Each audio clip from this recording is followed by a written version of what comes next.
Lodi, mga kabikers, mula rito sa point na to hanggang doon sa Bitbit River, bababa ka. Puro lusong na antitinding lusong, mga Lodi, mga kabikers. Hayahay. Pero ang challenge, pagdating mo dito doon, pabalik. Yun, siguro mga more than 1 kilometer na puro ahon, kurba-kurbada.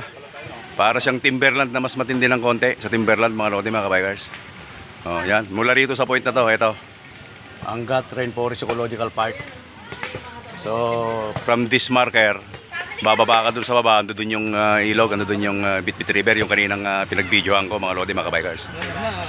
Hayahay na, pagdating mo rito, bababa ka eh. Kahit hindi ka pipidal, makakarating ka dun sa river, sa Bitbit River, hindi pumipidal mula rito. Ang challenge, pagdating mo doon, paakyat dito, paalabas, mula dun sa river hanggang dito, sa point na to, puro ahon. Dito naman medyo rolling na rito hanggang palabas ng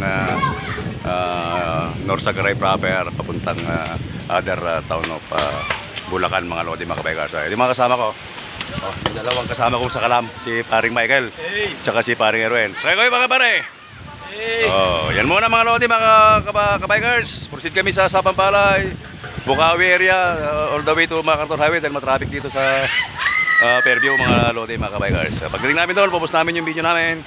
See you!